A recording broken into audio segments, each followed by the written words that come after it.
বিশ্বের অন্যতম প্রশিক্ষিত এবং যুদ্ধ সরঞ্জামে সুসজ্জিত ইসরায়েলি সামরিক বাহিনীর কাছে এখনও আতঙ্কের নাম হামাস। ফিলিস্তিনি সংগঠনটির অতর্কিত হামলায় আইডিএফ সেনাদের নাস্তানাবুদ হওয়ার ৪৫ সেকেন্ডের চাঞ্চল্যকর এক ভিডিও প্রকাশিত হয়েছে সম্প্রতি।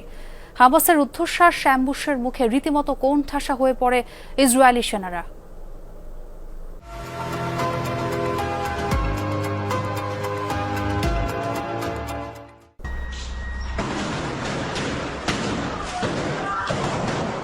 গাজার একটি ভবনে চলছিল ইসরায়েলি বাহিনীর স্থল অভিযান,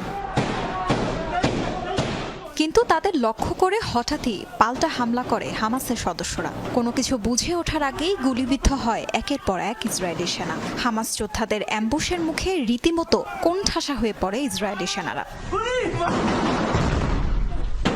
প্রাণ বাঁচাতে ক্ষতিগ্রস্ত ভবনটির একটি কক্ষে আশ্রয় নেয় আইডিএফ সেনারা, কিন্তু তাতে যেন রক্ষা নেই। সেই কক্ষ লক্ষ্য করে একের পর এক গ্রেনেড ছুটতে থাকে হামাস যোদ্ধারা। ছোট্ট কক্ষে আটকে পড়া ইসরায়েলি সেনাদের ওপর যেন রীতিমতো নরক নেমে আসে। একপাশে চলছে হামাস যোদ্ধাদের গুলিবৃষ্টি, অন্যদিকে নেই বের হওয়ারও কোনো পথ।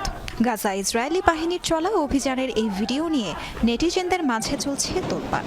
বিভিন্ন গণমাধ্যমের দাবি, দুই পক্ষের মধ্যে হওয়া লড়াইয়ের এই ঘটনা গেল মাসের।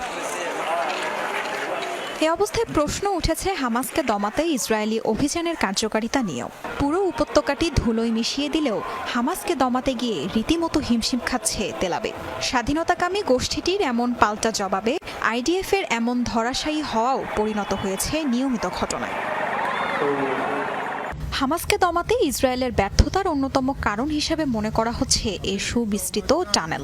ধারণা করা হয় মাকড়সার জালের মতো ছড়ানো টানেলের দৈর্ঘ্য ৭০০ কিলোমিটারেরও বেশি। এমনকি যুদ্ধের মাঝেও বন্ধ হয়নি নতুন সুড়ঙ্গ নির্মাণ।